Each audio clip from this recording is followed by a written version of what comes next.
BNP মহাসচিব ও LGRD মন্ত্রী মির্জা ফখরুল ইসলাম আলমগীর বলেছেন, সংরক্ষিত নারী আসনের সংসদ সদস্যরা দেশ ও গণতন্ত্রের পক্ষে ভূমিকা রাখবে এবং গণতন্ত্রকে প্রাতিষ্ঠানিক রূপ দিতে কাজ করবেন। সংরক্ষিত নারী আসনের শপথ নেয়া বিএনপির দলীয় সংসদ সদস্যদের নিয়ে দুপুরে শেরেবাংলা নগরে শহীদ রাষ্ট্রপতি জিয়াউর রহমান এবং বেগম খালেদা জিয়ার সমাধিতে ফুলেল শ্রদ্ধা জানান এলজিআরডি মন্ত্রী মির্জা ফখরুল ইসলাম আলমগীর। এ সময় শহীদ রাষ্ট্রপতি জিয়াউর রহমান, বেগম খালেদা জিয়া এবং দেশ ও জাতির সমৃদ্ধি কামনায় মোনাজাত করা হয়। এ সময় সংরক্ষিত নারী আসনের সংসদ সদস্যরা জানান, সংসদে গিয়ে কার্যকর ভূমিকা রাখবেন তারা। নারী ও শিশু সহ পিছিয়ে পড়া জনগোষ্ঠীর জন্য কাজ করার প্রত্যাশাও তাদের। এলজিআরডি মন্ত্রীর প্রত্যাশা, সংসদকে কার্যকর করতে ভূমিকা রাখবেন নারী সংসদ সদস্যরা। রবিবার রাতে জাতীয় সংসদের শপথ কক্ষে স্পিকার হাফিজ উদ্দিন আহমেদ ত্রয়োদশ জাতীয় সংসদে সংরক্ষিত নারী আসনের নবনির্বাচিত ৪৯ জন সদস্যকে শপথ পাঠ করান।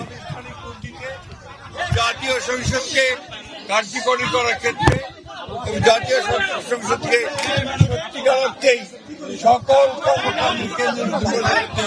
তারা তাদের ভূমিকা রাখবেন। আমরা দলের পক্ষ থেকে এবং আমাদের জাতীয় মনির সাহেবের পক্ষ থেকে আমরাও এখানে তাদের সঙ্গে এসেছি।